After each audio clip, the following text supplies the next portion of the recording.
Good morning, good morning, good afternoon. Good afternoon, everyone. Welcome. Happy Sunday. Great to have all of you here.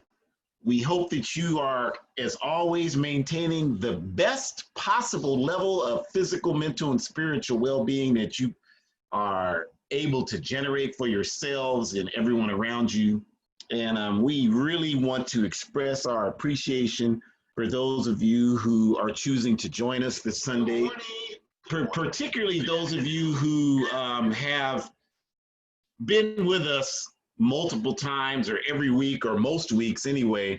Really appreciate you coming, and it really is inspiring to us to have you continue to join us. This is the 15th week in a row that we've been doing this, and some of you have been here pretty much every week, and we appreciate you because it's inspiring to know that you're here and you see value in what we're trying to present.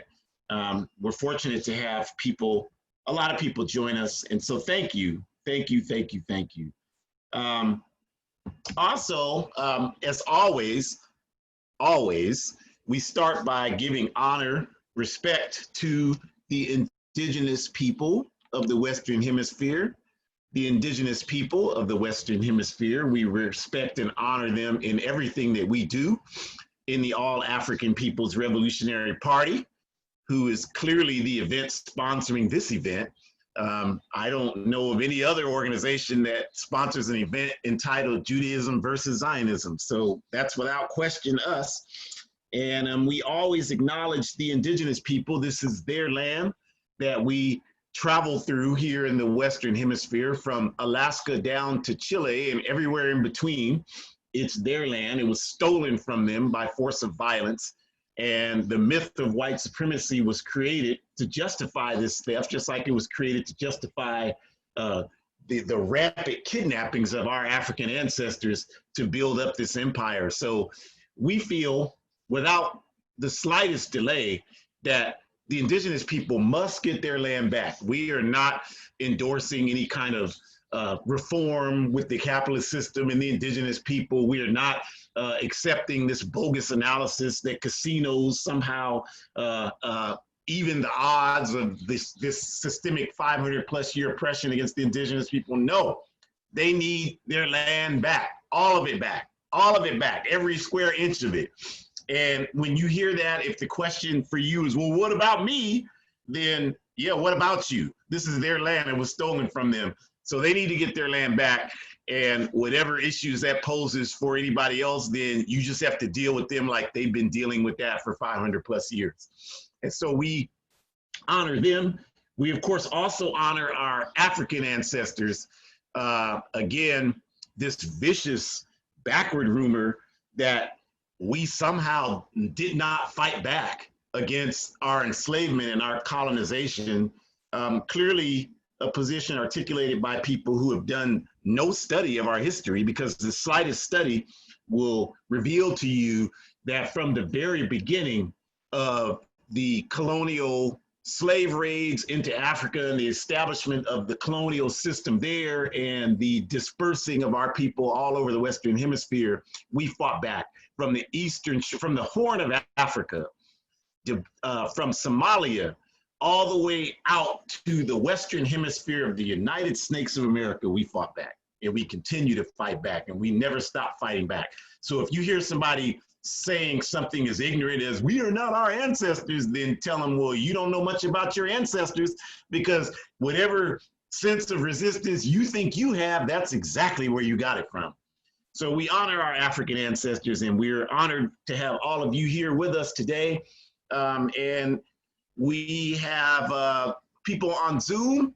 If you want to enter chat there, please do that. Everybody's going to stay muted. And then on Facebook as well, if you have questions or comments, enter them. Obviously, in 1 hour, we cannot even pretend like we can educate everybody about Judaism versus Zionism, but our intention is just to give you enough information to hopefully inspire you to say, I want to know a lot more about this, and get involved in some ongoing political education that can provide that foundation for you. So we just want to introduce it to you today, and we're happy to be here to do that. So with no further ado, we will get right into this process. So as always, we start with our introductions. My name is Ajamu Umi, longtime organizer, this year 36 years in the All African People's Revolutionary Party. I've been honored and privileged to do work to build the party's work all throughout Africa, Europe, the Caribbean, and of course, all throughout the Western Hemisphere, including Canada and the United Snakes of America. And with me, as always, I'm so honored to have my adorable and amazing, outstanding, intelligent, comprehensive, wonderful daughter, Shakura Umi, here with me. And this is a father-daughter revolutionary team as a part of a revolutionary organizational process. And I don't know about you, but I feel like all I ever see are negative manifestations of African fathers and their daughters and their children, period. And so when you hear that, let people know that you know at least one father-daughter here that are doing their best to represent the highest qualities that we can envision for African people and humanity. You know, we're not fighting each other. We're not estranged from each other. We're not trying to get resources from each other. We're coming together to try to build capacity for our people to be free as a contribution to humanity being free. So I'm honored to do this work with Shakura, and I'm really honored to have her share in this process with me. She's studying for her PhD in communication public health, and she is an outstanding activist engaged in work around African women's health issues. I learned so much from her. I participated in a lot of her activism as well, and I continue to learn from her every day. And so we also just want you to know that when we say the All African People's Revolutionary Party, what we're talking about is an independent, revolutionary, Pan-African political party based in Africa. And when we say Pan-Africanism, the definition of that for us is one unified socialist Africa, one unified socialist Africa. And that is our objective, Pan-Africanism. And we believe that until Africa is free, as our founder, Kwame Nkrumah, said, no African anywhere on earth, whether they know they're African or not, is completely irrelevant. They will not be free. And if you want to understand how we come to that conclusion, you can look at the book at the top, and there are many books there, the Handbook of Revolutionary Warfare, written by Nkrumah. It provides the blueprint for how we intend to achieve revolutionary Pan-Africanism. And the strategy that we intend to do to engage to make that happen is to fulfill what he calls for in this book, which is the unification of all Pan-African revolutionary formations on the ground throughout the African continent. So for the last 50 years since our founding, we haven't been in the media.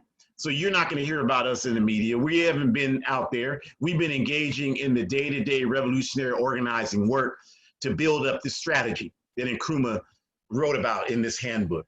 And so what we have to show for that today are concrete relationships with revolutionary African formations on the ground in Africa. The Pan-Africanist Congress of Azania, for example, strong relationships with them.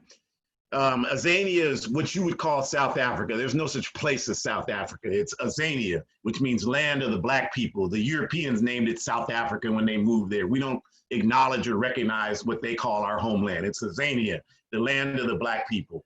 That's the Zulu phrase that our people have applied to that region in Southern Africa. So the PAC, the African Party for the Independence of Guinea-Bissau, the PAIGC in Guinea-Bissau, strong relationships. We had a program earlier today where one of our comrades was speaking about Pan-Africanism and our relationship to Cuba, and we maintain that relationship. The Democratic Party of Guinea, the party founded by one of our ideologues, Sekou Touré, we certainly have sister relationships with the PDG without question.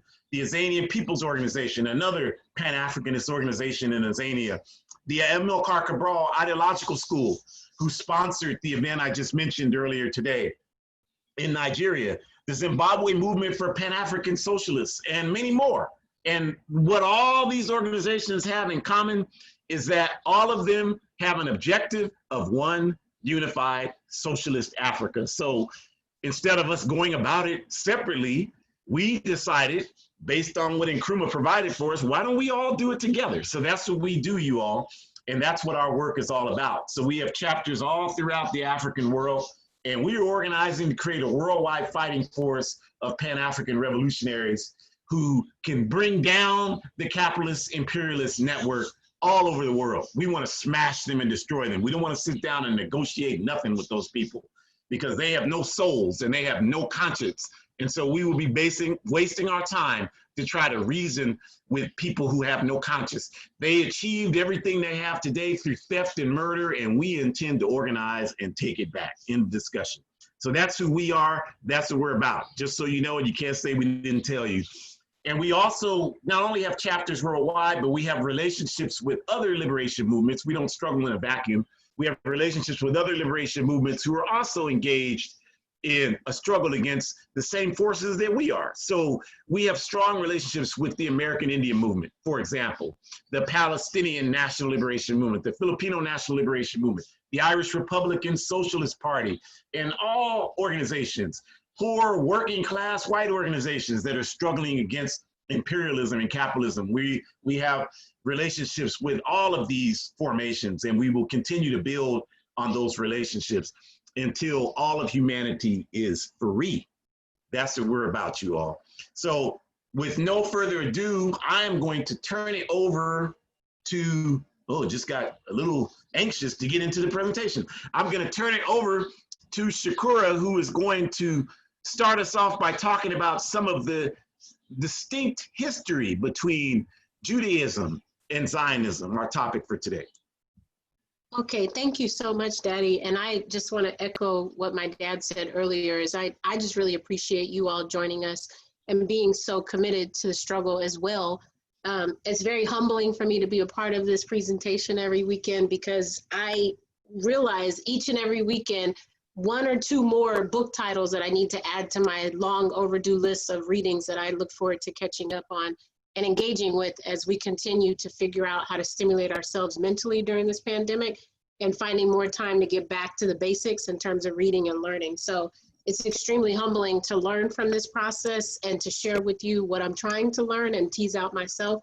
And I just thank you all for being with us, because we need all hands on deck. And no matter which organization you choose to be a part of, where you have community defenses set up or where you're working for justice, everyone needs to have the similar framework of understanding that no one should be oppressed. And I think that it's very humbling to know that you are committed to that and giving up your time on Sunday to do that. So I thank you for that. Okay, so using the Bible as our guide, history teaches us that the Judaism as a form of spiritual worship and as a way of life evolved in large part from Africa. The first recorded Jews were the Falasha from Ethiopia, or as it was known through its ancient name, Cush. The ancient people of Kemet, or what the Greeks later renamed Egypt, were unquestionably Africans. Moses, the prophet of Judaism, was an African. There is no physical evidence that Moses or his mother spoke Hebrew. All evidence indicates they spoke Amharic. The point is that the historical relationship between Judaism as a storied and respected form of faith, worship, and way of life has inescapable ties to Africa. So it is really not possible for African people, even the Minister Louis Farrakhan, to be anti-Semitic, because to do that would be that you would have to be against your own history and people as an African person. So it's literally like refuting this whole idea that you don't believe that Africa is your home if you are African, because if you are making anti-Semitic statements, then that means you're speaking out against yourself as an African person. That's basically what that means. It is important that we don't confuse critiques against institutions and structures as attacks against a people. And when there is confusion around this, we should make every attempt to correct it. And that is what we intend to do with this presentation today.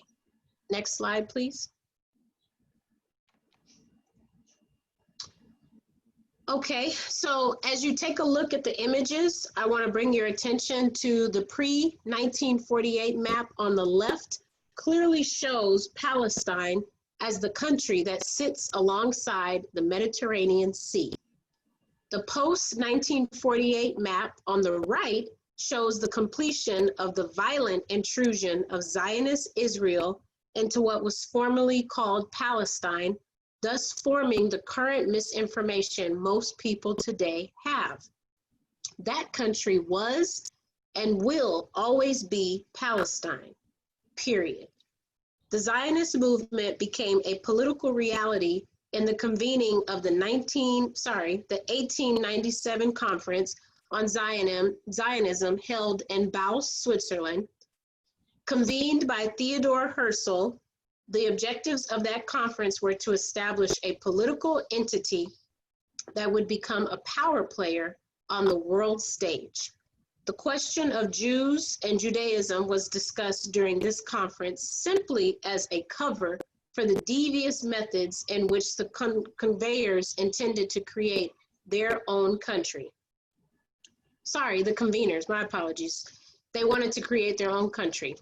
The argument Zionists use to justify Israel today, that it is their biblical homeland, is debunked by the reality that modern day Israel is a direct result of the Zionist political movement, and that movement during the 1897 conference initially identified other places besides Palestine as the destination for their national homeland. They initially identified Venezuela and Uganda, but decided against those two countries for logistical reasons. Once Palestine was agreed upon, the cover of Judaism was complete. For the next 50 years, the World Zionist Congress continued to deceive honest Jews into believing that the violent seizing of Palestine from the Palestinian people was prophecy. In 1917, Chaim Weizmann, then the World Zionist Movement leader, convinced Lord Balfour in Britain to issue a decree declaring Palestine the home of the Jewish people. This would be the equivalent of me declaring your home the home of everyone in your neighborhood. And despite your objections, everyone then would start moving into your house and moving you out. If this doesn't sound justified to you, and of course it doesn't, then the current state of Israel shouldn't sound justified either.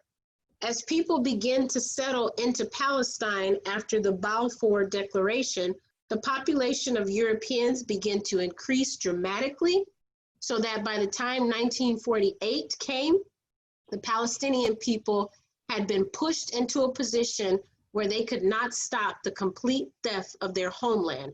And the United States and the rest of capitalism world use imperialist institutions like the United Nations to legitimize this international theft.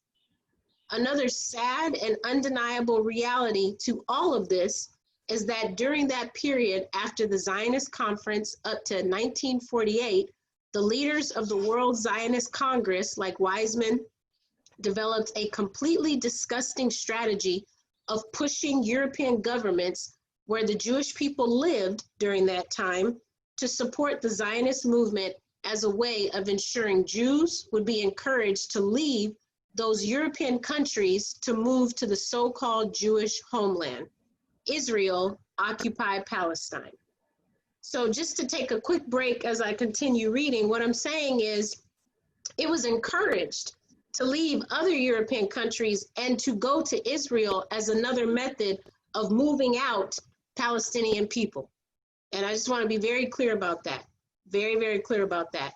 So in Lenny Brenner's classic book, Zionism in the Age of Dictators, Lenner, an anti-Zionist Jew, to which there are many Jews who don't support the state of Israel, documented how the World Zionist Congress even met with the leaders of the Third Reich Nazi regime in Germany to encourage them to make their Jewish population uncomfortable so that these folks would come to support their Zionist project and leave Germany and other European countries to go to the new Israel.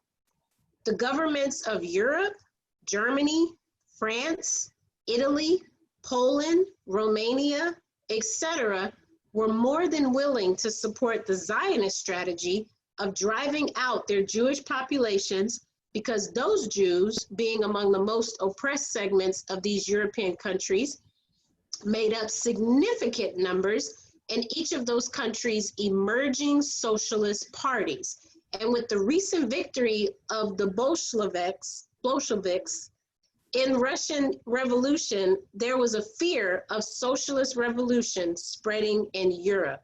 That is perhaps the most critical thing that I want you to walk away with as I can transition back and give my dad the next slide, is that basically it was a fear that socialism was taking over, and we know that we can't have that. So the government and the powers that be did everything that they could to make sure that they deconstructed that and prevented that socialist organization flow from getting stronger and growing more powerful. Everything was strategic and everything was intentional. Thank you so much. Thank you, Shakura. And so I just want to jump in by making the statement that I think Shakura did an outstanding job. It's a lot of information in a short period of time, but I think it was an outstanding job, her studying that and presenting it, and just making the point to you again that Judaism as a way of life, a form of spiritual worship, has strong ties in history to Africa, no question about that. So that is a storied existence that we respect. We have to respect it because it's a part of our culture and our history. And that should be clearly separated from the political movement of Zionism, which sought to create a country to serve as a power base for international imperialism. Those two things are not the same. That country is Israel, modern day Israel. So yes, our thesis for today is that Judaism and Israel have absolutely nothing to do with one another. One is a storied life and faith with strong ties to Africa. The other is a brutally violent and dishonest political movement that's always been aligned with imperialism, was created by imperialism and continues to this day to be aligned with imperialism. So we just want to say that in case there was anybody that was confused. And then now we'll talk a little bit about what Zionist Israel is today. So again, supported since day one by the United Snakes of America, the reason why the US supported the Zionist state, the development of the Zionist state of Israel and its continued existence through 2020 and beyond is because the US understood that they needed an imperialist ally in the Middle East, racist to the core. There was never going to be that type of relationship with any of the Arab countries there, or even Iran, or any of the South Asian countries. That was never going to happen. That will never happen. So they wanted to have a country that they felt they could ensure would protect their imperialist interests in that region. So it made sense to create a white settler colony in the Middle East, and that's exactly what the state of Israel is. And so that's why today the state of Israel is the largest benefactor of US foreign aid, upwards of $4 billion a year in US foreign aid. And here you have, in this country, you're giving these crooks and criminals $4 billion a year, and teachers in this country have to buy pencils out of their pocket, and houseless people don't have a place to live, and you're giving a criminal state $4 billion of your money. That's our money going to them. That's going to them. I don't know about you, I have a serious issue with that. And so that was the whole process, was to create this ally in this region that they could depend on. And history has borne out that that's certainly been the case, that they've been able to do that. And then, you know, also the police officer in the Middle East, the Zionist state has played that role with its criminal activity in the surrounding countries, Egypt, Jordan, Lebanon, Syria. If you look at any conflict in that region of the world, you cannot properly evaluate the conflict without understanding the role of Zionist Israel in instigating whatever is going on there. There's no question about that. And, you know, we could talk a lot more about that, but I really want to talk a little bit about Zionism's role in destabilizing Africa, because we, of course, support the Palestinian people's right to self-determination, but we also are historic enemies of Zionism because of what it's doing to our people in Africa and around the world, even here in the United States, what it's doing to our people. And so we want to talk about that because this is something that most people aren't really fully aware of. And so we can tell you, again, we can make this statement with great confidence. We don't have time to go deep into it, but we can tell you that any conflict you find in Africa, it is almost impossible to not find a critical role being played to destabilize the situation by Zionist Israel, oftentimes acting as the benefactor of US imperialist interests in Africa. And this is true if you look at the conflict in East Africa for the last 40 years, the role of the hand of Zionism is fervently involved in arming Ethiopia, the backward neo-colonial regimes in Ethiopia, arming them, arming the regimes previously in Sudan even, back up through the 90s, and training them and engaging them in the process of creating conflict, ensuring that Ethiopia would play the role in stopping and engaging in counterinsurgency measures against Somalia. That's why you hear so much about Somalia, but you don't know why you hear so much about Somalia.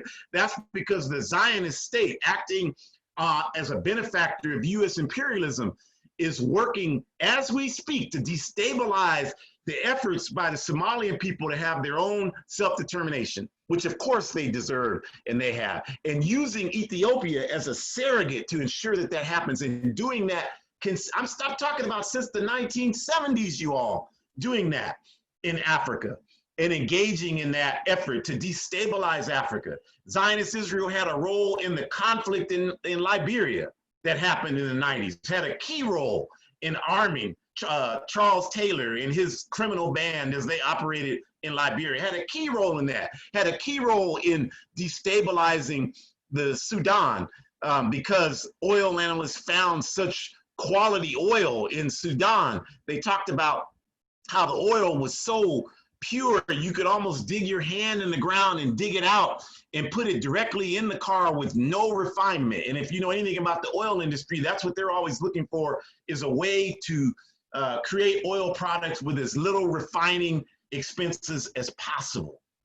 The Zionist state of Israel was a major factor in that conflict. They've been a factor in supporting, obviously, the historic relationship that Shakur talked about with the Balfour Declaration that's shown there. They've been a historic ally during the apartheid years in Azania, which you call South Africa. That was the unholy alliance there, the United Snakes of America, the Zionist state of Israel, and the settler apartheid regime of Azania, South Africa. They were all three in bed together for the entire time. And Zionist Israel did everything in their power to uphold the criminal existence of the apartheid regime in Azania, South Africa, up to and including arming and supporting the mercenary elements who fought to make all of Southern Africa apartheid, racist apartheid. And we've talked a lot during these weekly seminars about the role that socialist Cuba made in sending 500,000 troops there to help prevent that from happening and to help ensure that Angola, Mozambique, Namibia were independent and that Nelson Mandela would be freed from prison. So whatever you think you know about Cuba, you got to study that history and stop talking. I saw something earlier today. There's racism in Cuba. Shut up. You don't know what you're talking about. There's racism everywhere in the world. Show me one place in the world where there's not racism against African people. The difference is in Cuba, they've engaged in serious activity to alleviate it. Meanwhile, all you can do is make those claims because the country you live in not only does nothing to alleviate white supremacy, but builds on it and encourages it every single day. So the Zionist state of Israel is a major cause of instability in Africa. Check out the role that they play with the African Command Program, the so-called African Command Program, or AFRICOM, which was proliferated under the Obama regime. For those of you who defend Obama, proliferated under his regime and continue. He didn't start it, but he certainly solidified it. And so that's the situation there. And through AFRICOM, bringing Zionist Israel into all parts of Africa. If you just, all you have to do if you want to know this is just Google Congolese military and police in Israel, and you'll see pictures, or just you don't even have to do that. Google Congolese police or Congolese military, Sudanese police or Sudanese military, Ethiopian police or Ethiopian military, or Rwandan police or Rwandan military, any country in Africa, and what you will find is that the police in those countries look just like the police in Zionist Israel and the United States of America. Why? Because the Zionists are there through the AFRICOM program training African governments, neo-colonial governments, on counterinsurgency efforts to repel and repress resistance in Africa to the exploitative industries that fuel capitalist development. And so Zionism is there to prevent any type of uprising against that. And that's what they do. They train, they equip, they train the Congolese police and military know Kamanya, the hand-to-hand combat that Zionists implement with their IDF there, their Israeli Defense Forces there, whatever they call them. So they do that. And they're on the ground, and they've been on the ground in Africa, engaging in these criminal activities to further create division and problems on the African continent. So this is a major reason why we have a problem with Zionism. And we can't say that without talking about the Zionist control and manipulation of our diamonds in Africa. If you know anybody, at the present world market rate, the state of Israel is producing almost half of the polished diamonds that are out in production in the world today. So what that means is that if you know anybody who has a diamond ring or whatever, I don't wear that stuff. I never would, but for those of you that do, you know what they make out of diamonds. I don't even know, but whatever it is, whatever garbage they're producing that you all buy and wear, those diamonds are polished in the Zionist state of Israel. And the Zionist state of Israel, occupied Palestine, there are no diamond mines in that entire region. Those diamonds come from Africa, you all. That's where they come from. And the exploitative industry of pulling those diamonds out of the ground is viciously enforced by the Zionist regime, because it's one of the major gross domestic products in Israel is producing polished diamonds. This is why 100 years ago they supported apartheid, where a lot of those diamonds come from, in Azania, South Africa. That's why they did that. And that's why they continue to support that exploitative mining industry of diamonds, because their entire economy is based on that. De Beers, the main diamond producing company in Africa, is a European country. After this Akil Dagati, who has this Dagati Food Corporation that's supposed to be dealing with food in Africa. I don't know what it is they're doing, but this clown has become the richest man in Africa, in Nigeria. But after him is a white man, Nicky Oppenheimer, who is the CEO of De Beers Diamonds. De Beers Diamonds was founded by Cecil Rhodes about 125 years ago, and it's maintained its stranglehold on the exploitative diamond industry in Africa. And so that's a vicious partnership between the capitalist corporations who facilitate diamond mining throughout Central and Southern Africa, and the Zionist state of Israel, who again dominates the polished diamond industry in the world. And so we have no choice but to be against the Zionist state of Israel. And we ask our people, we ask the African population and everybody else, you can't be just satisfied to wear a diamond ring. we should be controlling the diamond industry. It's ours. We should be controlling it to provide resources to solve the problems we face as a people. That's why we want Pan-Africanism, so that we can do that. We can stop this vicious exploitation of there are resources. They don't belong to you. Just like this land in the Western Hemisphere doesn't belong to you. This is the indigenous people's land. These diamonds are our resources. They belong to us. And we have the right to seize control of that industry and to use those diamonds to advance Africa and stop poverty and healthcare deficiencies and problems in Africa, and contribute to stopping those problems everywhere in the world. That's what we want to do. And the only way we can do that is by seizing control of that and all the other exploitative industries from the Zionist state of Israel and the United Snakes of America and the vicious regime in Britain and France and all these capitalist countries. And that's exactly what we intend to do. And so also, you know, we should talk a little bit about the Palestinian resistance, because that is something that has happened, continues to happen, and is a very critical part of this struggle. And the reason why we support the Palestinian people unconditionally is because we know that the enemy they're fighting is the same enemy that we're fighting. And the stronger they get and the closer they get to victory, the stronger we get and the closer we get to victory. So without question, we see their struggle against Zionism as one and the same as our struggle against Zionism, capitalism, and imperialism. So we will always support their efforts. And we should know those efforts, because since the beginning of the settler invasion, and I'm talking about the Balfour Declaration days over 100 years ago, the Palestinians have been resisting these illegal settlements into their land. They've resisted the establishment of the state of Israel. They've resisted all the way up through the Intifada, where children were throwing rocks at Israeli soldiers in the late 1980s. They continue to resist to this day. I remember when I lived in Portland, good friends, comrades there, young Palestinians there had a get together at their house.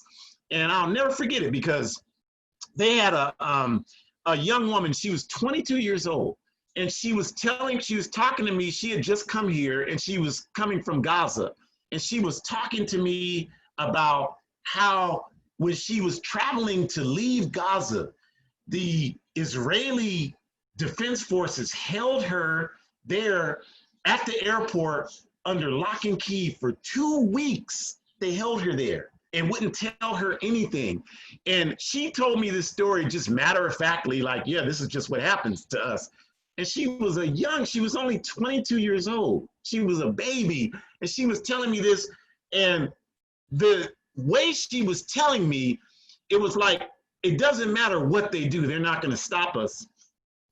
And that's what you gotta understand about this resistance that the Palestinian people are engaging in to win back their land. It's their land. It doesn't belong to the Zionists. In fact, we say that Zionism is the litmus test of white supremacy. Just like we tell you all the time, you cannot say you're against white supremacy and call yourself an American. There's no way you can say you're against white supremacy and say Israel has the right to exist. I'm sorry, we're not adopting that liberal two-state proposition. If somebody steals my house, I'm not going to say, well, we can set up 2 houses on my property so you can have one. No, get the hell out of my house. And if you don't leave on your own, then I'm going to find some way to organize and force you out. That's what I believe. That's what we believe. It's Palestinian people's country. They have no obligation to share their country with a bunch of thieves and murderers, and that's exactly what the Zionists are. So it's their land, and they have a right to say that. And I understand a lot of them here, you know, they may not want to say that because they don't want to, you know, they don't want to offend anybody. Well, leave that to us. We'll offend everybody. It's not your land. Get the hell out of these settler areas. Get out of U.S., for that matter. This is not yours either. Get the hell out of here. This is the indigenous people's land. Abandon all the settler colonies, and the Zionist state of Israel is without question one of those. And so in 1964, the Palestine Liberation Organization, or the PLO, was founded. And there were many manifestations of the PLO. There was Al-Fatah, which was one of the largest formations within the PLO. And that was the one led by Yasser Arafat.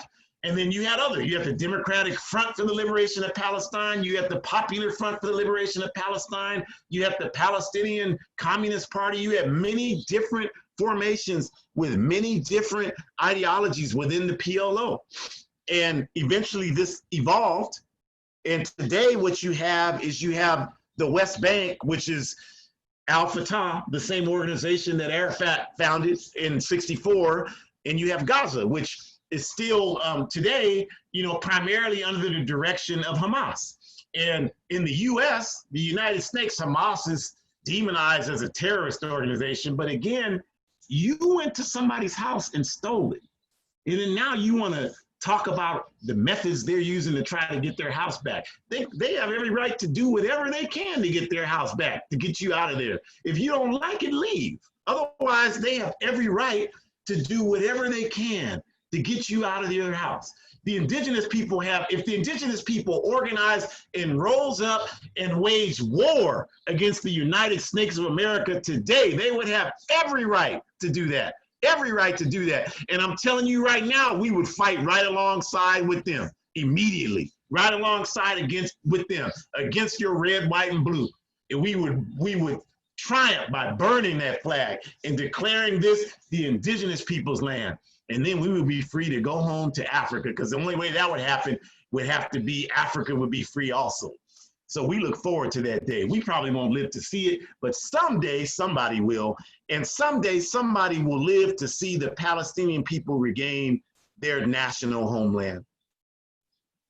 And so, this is the same challenge again that we talked about with American identity, that a lot of people really, in their mind, sincerely want to claim support against white supremacy while also clinging to their identification with a settler colonial empire, the United States of America. You can't serve two masters. The only way you could be legitimate in that regard is by acknowledging that this is a settler colonial regime, and you should call yourself a European descendant fighting against international capitalism and imperialism. That's your identity. Just like mine is an African fighting against international imperialism and capitalism. So you should have that identity. Well, it's the same with the Zionist state of Israel.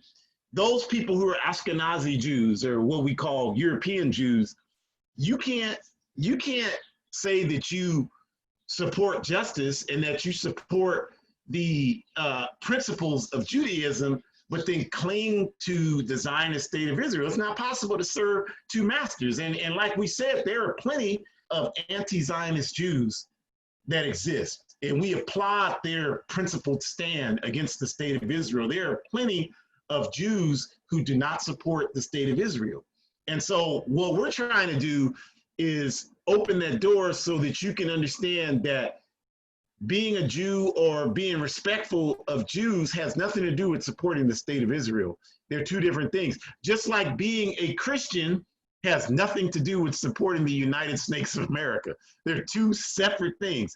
And what the imperialists have done is convince many of you that they're the same thing, that's why you can go around here and you can find all kinds of people claiming they're Christians and they're totally in support of the U.S. war machine. They're totally in support of U.S. mass incarceration. They're totally in support of U.S. police shooting African people down like dogs on the street, but yet they'll tell you they're Christians. Because to them, it's all one and the same, because their definition of Christianity is supporting U.S. imperialism. They don't understand that, but that's what it is.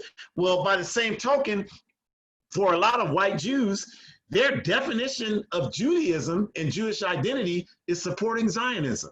And we're coming to say you cannot claim both. If you support Zionism, even if you're a liberal Zionist, you're still a Zionist and you're an enemy of humanity. Zero, period. There's no other way to look at it.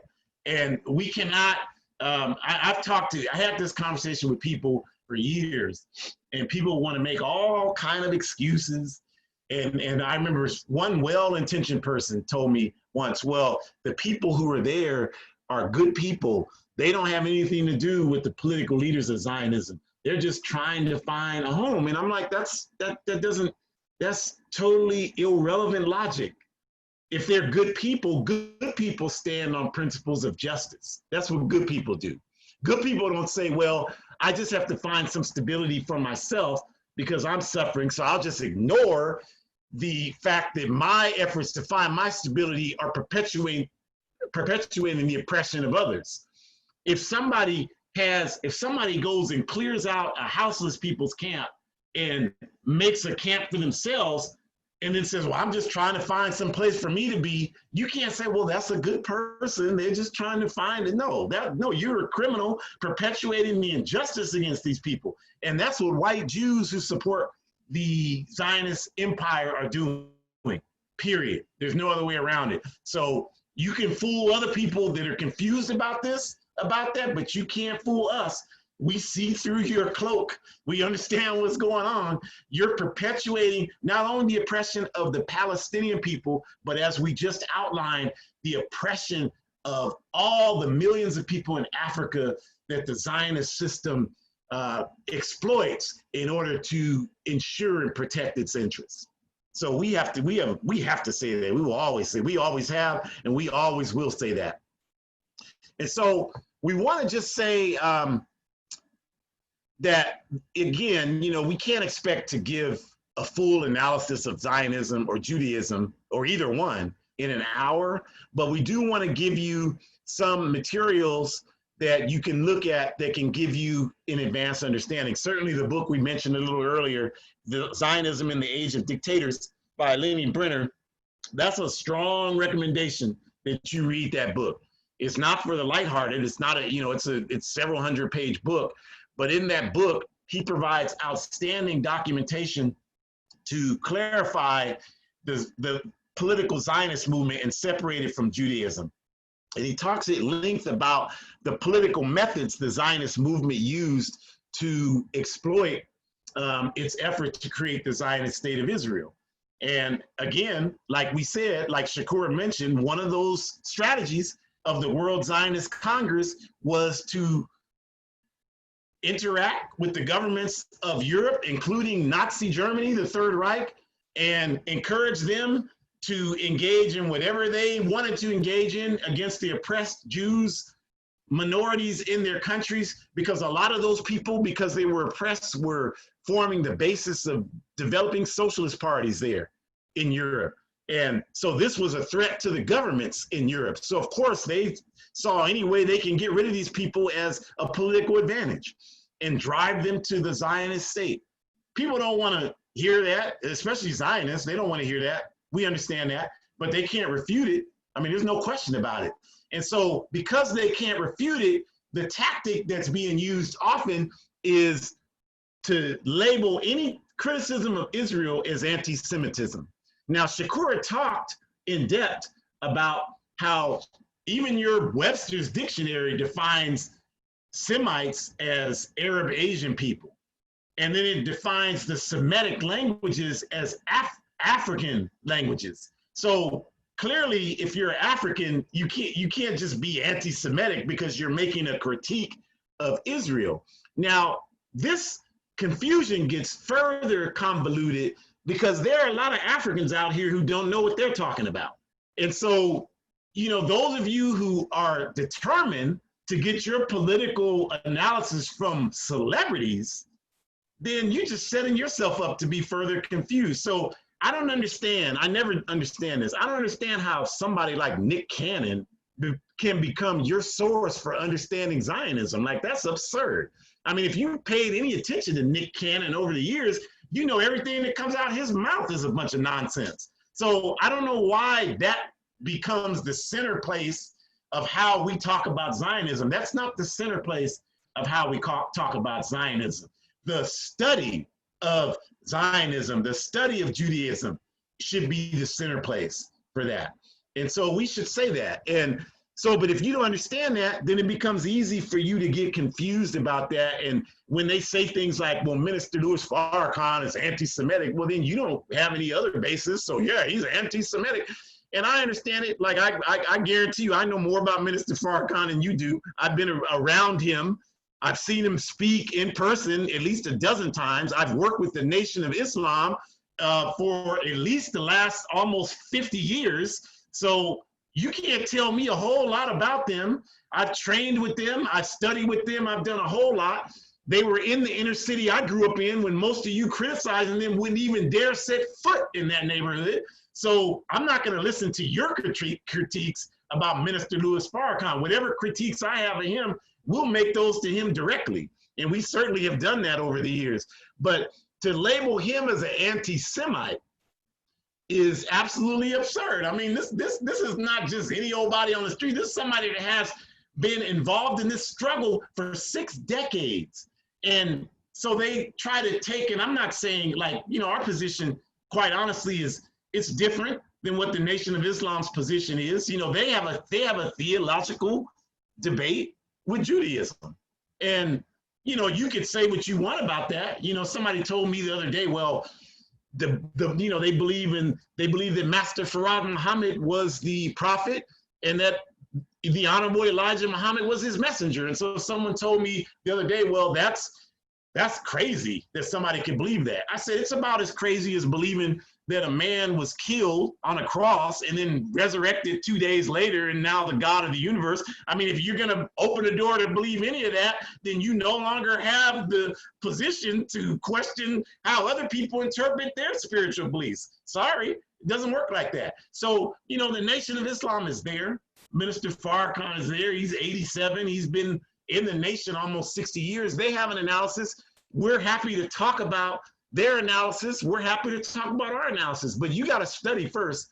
You know, you can't come to me with a PhD from CNN or Fox or MSNBC and waste my time. You know, I got better things to do. But if you want to have a serious conversation about it, these are some resources that can help you do that. Brenner's book, Moses and Monotheism, is an outstanding book simply because the whole book deals with talking about the lineage of Moses and that he was an African. And clearly Egypt is in Africa. If you didn't know that, just look at a map and you can see it's in the upper right-hand corner of Africa. It's not anywhere else in the world. And so if that's the case, that should tell you that Africans inhabited that region, or what they call Nubian people. That's what they call them in Egypt. And clearly Nubia is the term that means black. So, you know, historically, those are the people that were there.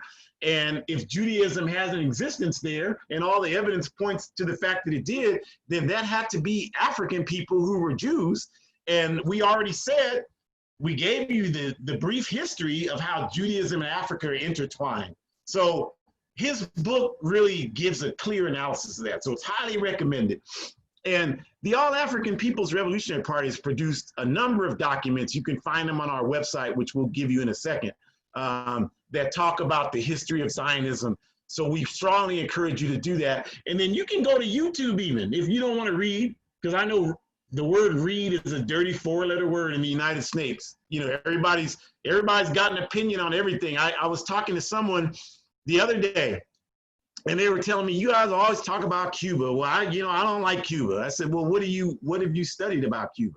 And the person told me, well, I'm not interested in telling you what I've read. And I'm like, I couldn't care less what you've read, because I already know you haven't read anything. Because if you'd have read something, you couldn't have made the ignorant statement about Cuba that you just made. So I already know you haven't read anything. My point was just to expose that you haven't read anything to the other people sitting here listening, to expose that you hadn't read anything, because you can't name one book about Cuba that you've read. So I don't know everything, but I have been to Cuba. I have spent the last 40 years studying their revolution. So I know a little bit about it. I know more than someone whose only information about it comes from Sean Hannity. I know I can say that confidently. So that's why you should read. But if you don't want to read, at least on YouTube, you should look up any speech by Kwame Ture talking about Zionism. There's one where I think he's at Cheney University. It's an outstanding presentation on Zionism. And that one's a good one because not only does he do a great presentation dealing with, in more extended terms, what we're talking to you about right now, but there's also a question and answer period. And you can look at that. That's as good, if not better, than the presentation, because if you look at that, you see how the Zionists in the audience, you know, the tactics they use to try to deflect away from the central question that should be raised. You have stolen somebody's homeland and you have oppressed them for simply trying to get it back, period. Nobody has the argument to refute that. They want to talk about all this other conjecture. Well, the land was promised to us. Well, then you should wait for God to give it to you. There's nothing in there about you going in and violently taking it from someone. You should wait. If you believe that, you should wait. Obviously, you don't believe in God because you're not waiting for God to give it to you, even though that's always what you tell us. Well, wait, just God will take care of it. Don't rise up and have a revolution in America. God wouldn't want that. You tell us that, but then you violently took this land from these people who had nothing to do with your oppression and Nazi. Your grievances with the government of Germany. You should petition them for a homeland. If you feel like you rightfully deserve a country, that's where you should go. The Palestinian people had nothing to do with the Holocaust in Germany. Absolutely nothing to do with that. They should not have to pay the price for the Holocaust in Germany. That's not their doing. So that speech, you see a lot of that. So we encourage you to check that out. You get more information about that there.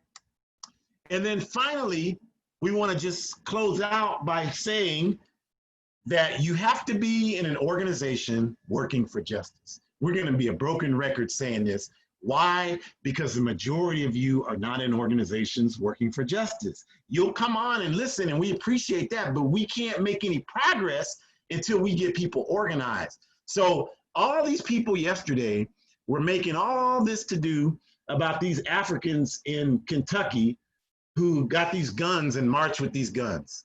The not effing around coalition or whatever they call themselves. And all these people were excited about that. And I'm telling you right now, if that excites you, it's because you're not involved in our struggle for justice. And the reason why I know that is because something as simple as a symbol excites you. Now, I've been around firearms my whole life. I watched the video of them yesterday morning, and I was really like nervous watching how carelessly people were handling firearms in the video.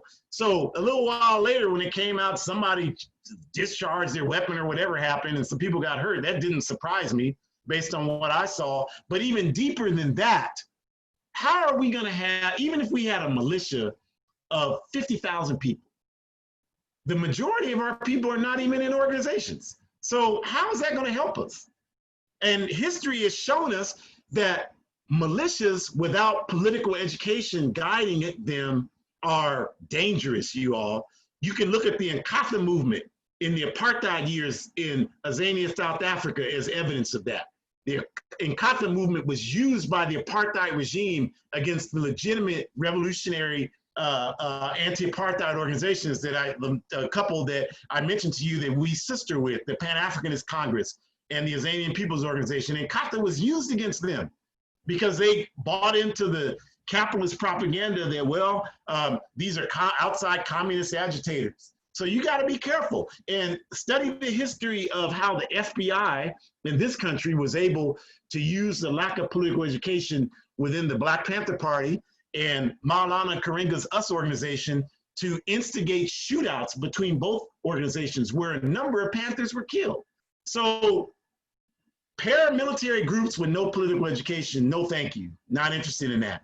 But you're excited about it because we refuse to accept that we can't have progress without organization, and we can't have effective organization without political education guiding it. So we invite you to join the All African People's Revolutionary Party. If you want political education, we got it for you.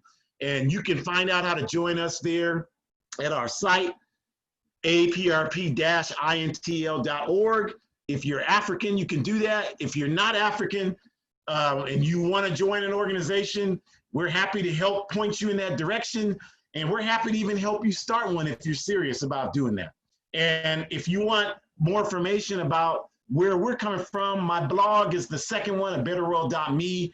Just posted the article yesterday talking about these Africans with these guns in Kentucky and why that's not a good thing. And I don't know how somebody thinks a bunch of men with guns is something that's going to be safe to the majority of women or non-men identifying people. That's I would imagine that's not much less terrifying for them than seeing white supremacists. And speaking of white supremacists, these Africans had the 3%ers out there with them yesterday. How are you going to be for our liberation and you sitting there shoulder to the 3%ers will never be shoulder to shoulder with us? I can guarantee you that. That's never going to happen. Their name tells you all you need to know about how white supremacists they are. And I've had plenty of experience going head to head with them. So I don't that tells me that that's confusion. And if you don't understand what I just said, that's why you need political education. Hoodcommunist.org is another site. All of these sites are revolutionary African formations that give you information that you're not going to get anywhere else. So we encourage you to look at those sites. Shakur, is there anything that you noticed? I don't see anything before we conclude. I know we're at time, but I just wanted to give a shout out to our comrade, Asantewa. She's been greatly giving feedback to Glenn and sharing numerous resources in addition to the slides that you had on book suggestions. So that was the only thing. Oh, excellent. Thank you, Comrade Asantewa. That's a warrior, you all. Been in the struggle a long time. I've known them for a long time. They don't live here. They live in another part of the country, but they're doing good work. So when you see them, you should support the efforts they're making. Thank you all for joining us today. Join some organization. If you really want to do something, join an organization working for justice. You don't have to, it's not a lot of time, you all, but it's necessary. Until we get that, we'll never move forward. We'll be back next week for our 16th week. And all the videos are posted to the AAPRP YouTube page and also to my personal YouTube page. So you can see them, you can direct people to them. We hope that you got some valuable information here today. Shakur and I both thank you for joining us. Tell a friend. Sundays, 4 to 5 p.m. Pacific Standard Time. We'll have a new topic out either tomorrow or Tuesday at the latest. We invite you to continue to stay with us. Thank you for all who consistently come. Thank you for all who it's your first time coming. Have a great rest of your Sunday. Forward ever, backwards never.